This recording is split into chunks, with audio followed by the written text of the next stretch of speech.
My name is Rebecca, I'm 34 years old, and I want to tell you about the night my parents set me down at the kitchen table where we had eaten every dinner of my life and told me, with the specific calm of people who have already made their decision and are simply delivering the verdict, that I had two options: give the baby up for adoption through the church's program, or leave. I was 17 years old. I chose to leave. And I want to tell you everything that happened between that night and the Tuesday afternoon, 16 years later, when my mother called me from a number I still had saved under Mom because I had never deleted it, not out of hope, but out of the particular stubbornness of someone who refuses to rearrange her life around other people's choices, and left a voicemail that began with the words, "Rebecca, it's your mother.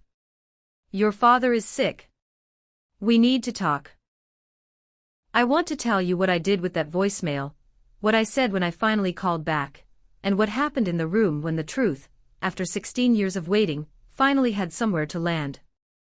This is not a story about forgiveness. It is a story about what a woman builds when she has nothing, and what she does when the people who left her with nothing come back asking for something. If that is a story you need today, stay with me, subscribe to Unspoken Truth, and if you have ever been abandoned by the people who owed you the most, hit that subscribe button, because what I said to my parents when I finally had the chance is something I have needed to say for a very long time. I grew up in a town in Tennessee that was small enough that everyone knew your name and your business and your family's position in the local hierarchy of respectability, and my family's position was near the top of that hierarchy, which meant the position required maintenance, active, constant, effortful maintenance, the kind that shapes everything from how you dress on Sunday to how you respond when something goes wrong in a way that might be visible. My father was an elder at the church we attended every Sunday and most Wednesday evenings. My mother taught Sunday school for the younger children and organized the annual fundraiser that everyone in town attended and that raised money for the church's outreach programs, one of which, I would later learn, included a counseling service for young women in what the church literature called unexpected situations.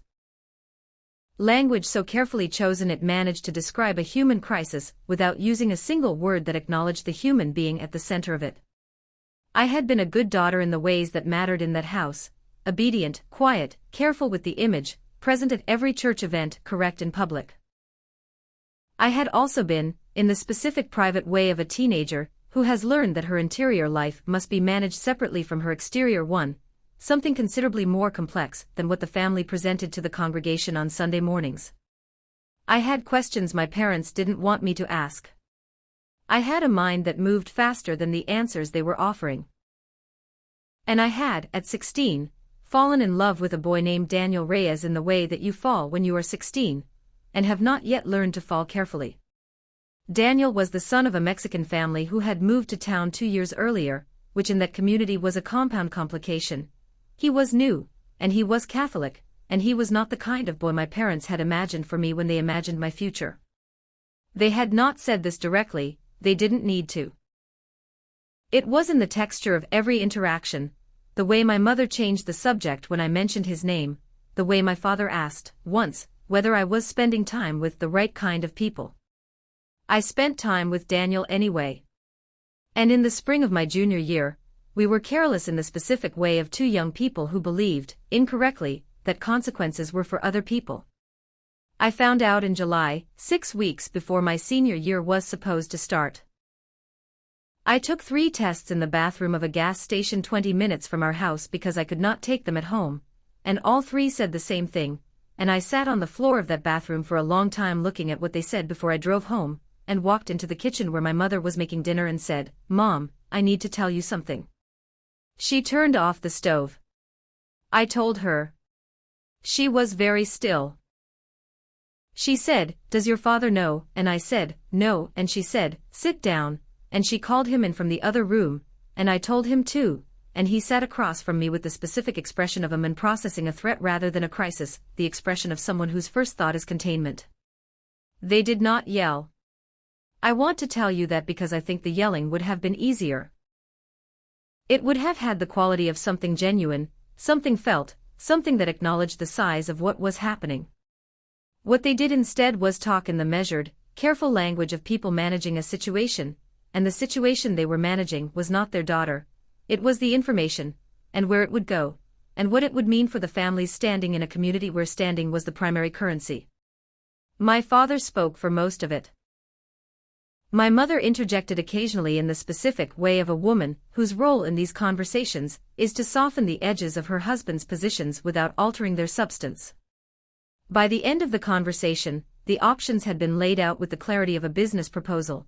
The church had a program, the adoption would be private, no one needed to know, we could manage this quietly and move forward. Or, if I was not willing to do that, then I could not continue to live in their house, because they were not going to raise another child, and they were not going to have this in front of the congregation. Those were the options. That was the conversation. I asked one question, what if I keep the baby and raise it myself? My father said, then you'll do that somewhere else.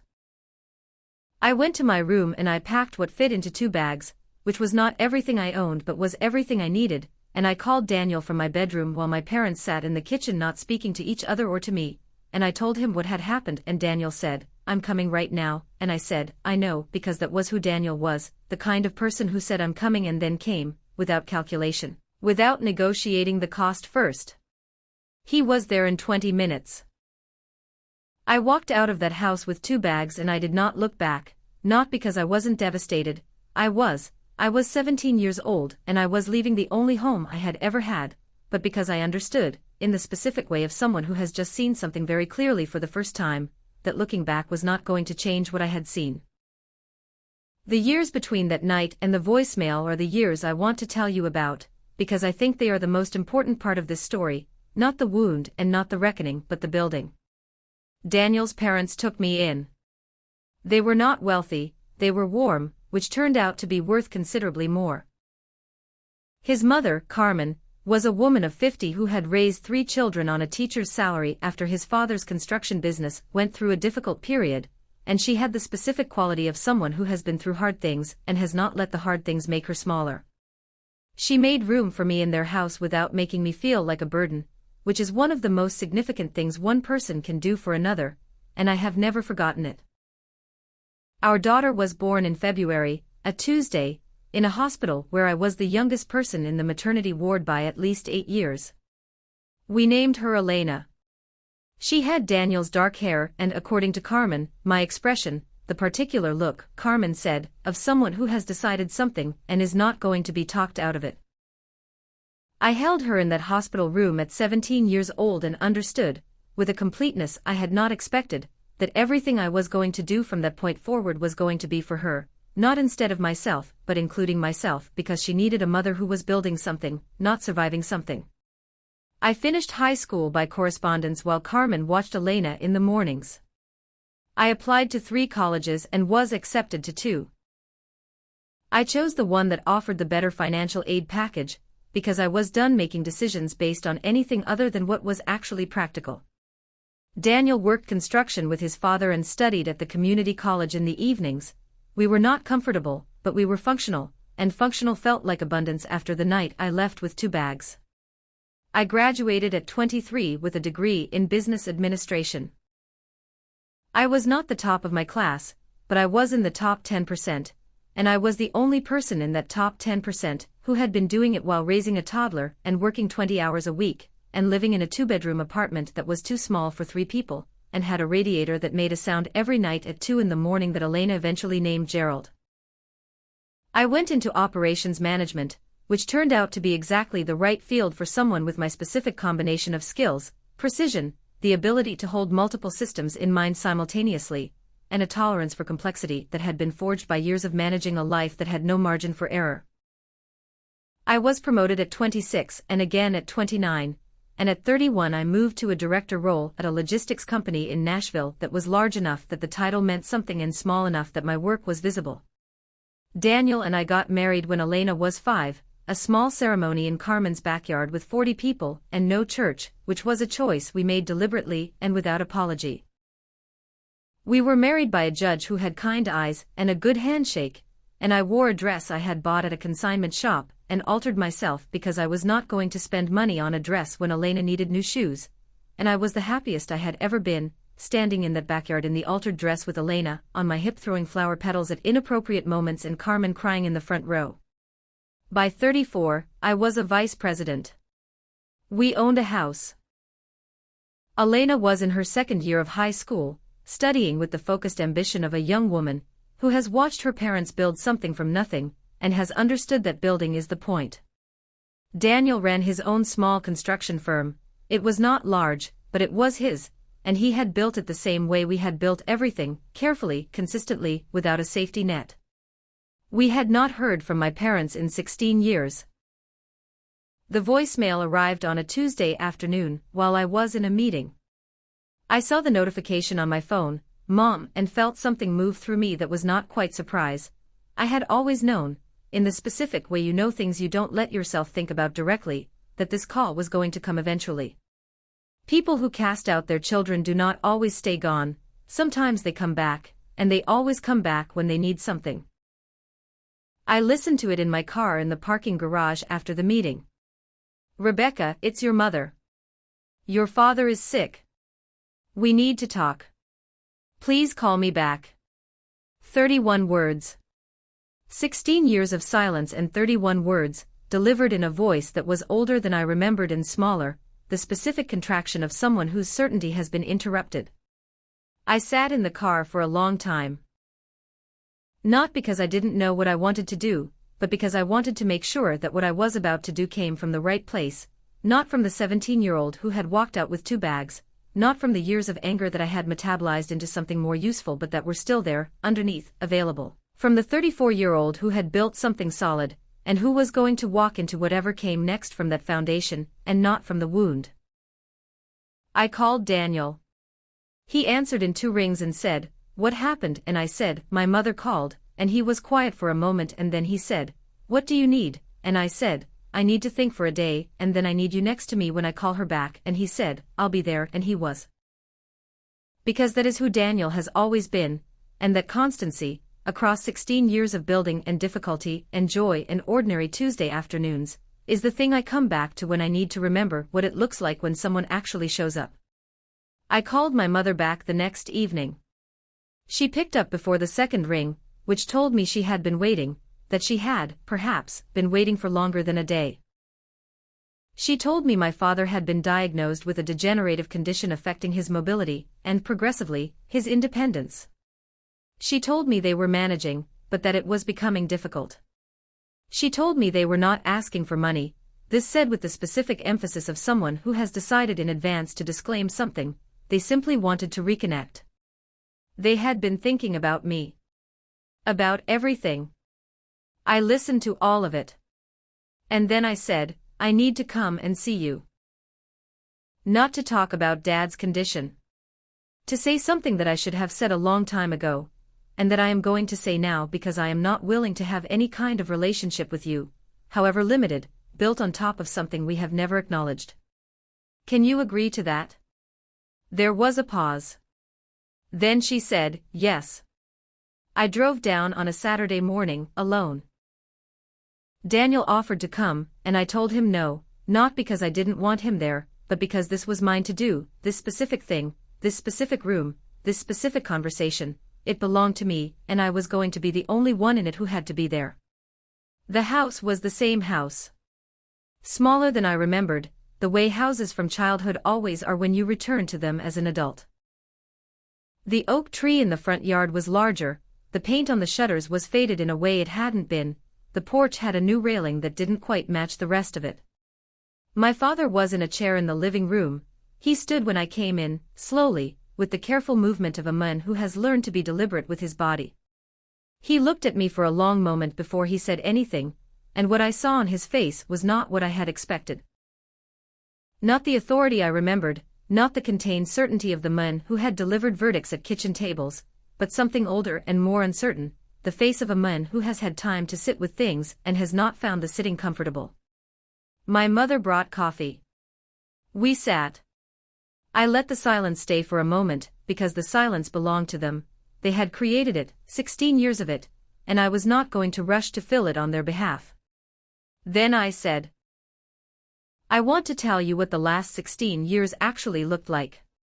Not the version you might have constructed in your heads, the actual version.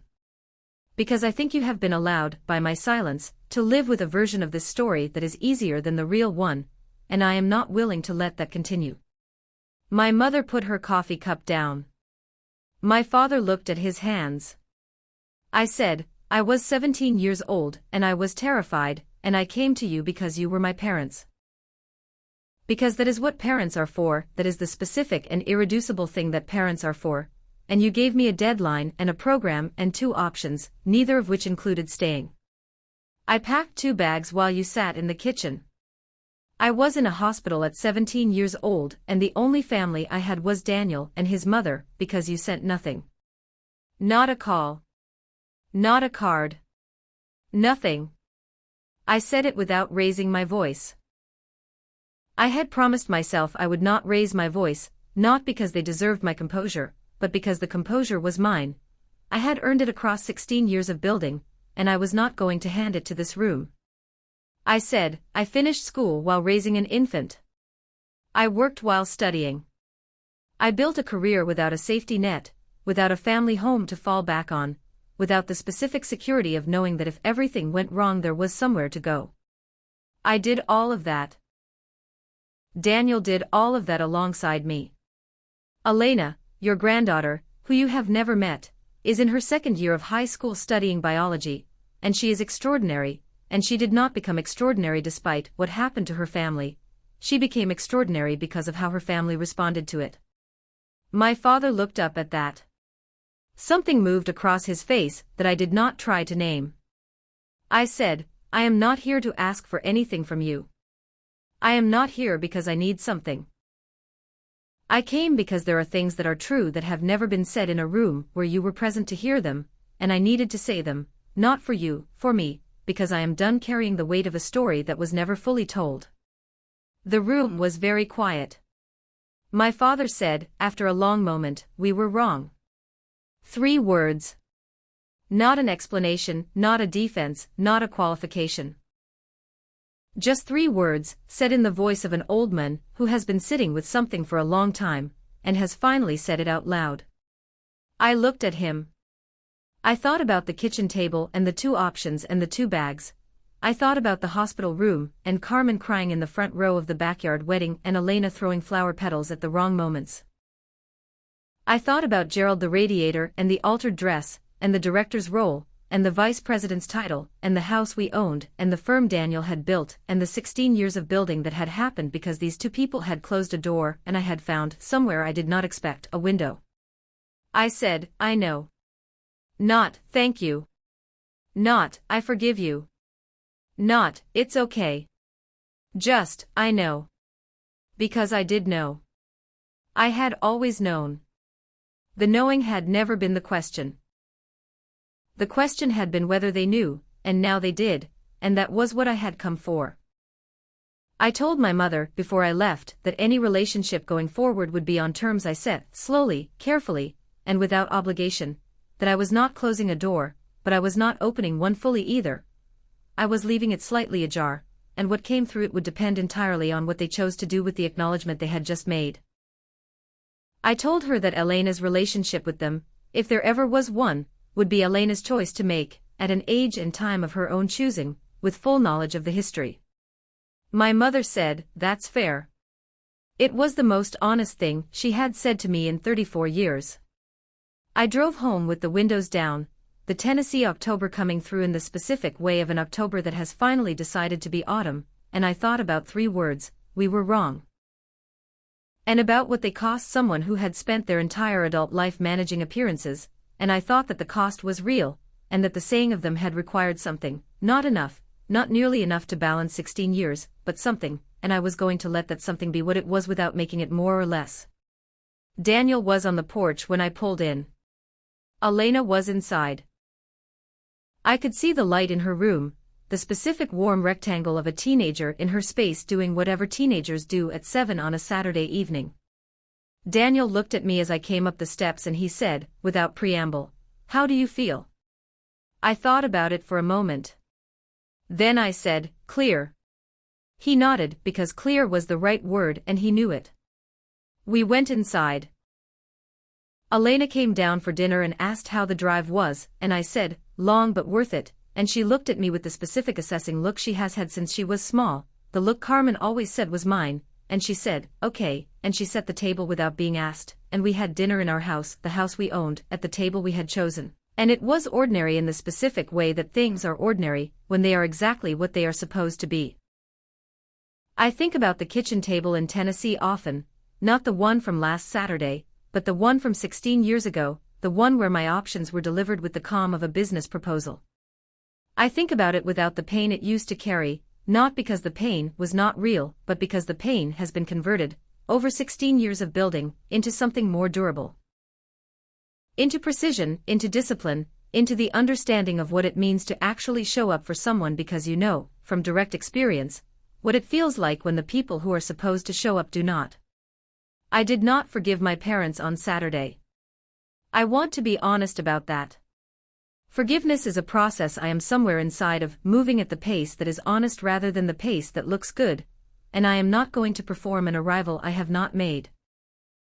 What I did was say the truth in a room where it had never been said, and what that gave me was not forgiveness but completion, the specific feeling of a sentence that has been waiting 16 years for its period.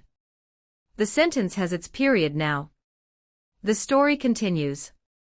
Elena is extraordinary. Daniel is steady. The house is ours. The work is mine. And every single thing I have built. Every promotion, every title, every ordinary Tuesday evening in a house with warm lights, and a daughter setting the table without being asked, I built it on the foundation of a night, when I was told I could not stay, and I chose to go, and I never stopped going until I had somewhere worth arriving. My name is Rebecca. I'm 34 years old. And the best thing my parents ever did for me was make me leave, not because leaving didn't hurt, it destroyed me, for a long time. But because leaving showed me that I could build something that didn't depend on anyone's permission to stand. Everything I have stands on its own. And so do I. Thank you for listening. Take care of yourself. And remember, sometimes the door that closes on you is not the end of the story, it is the first page of the one you were always supposed to write yourself.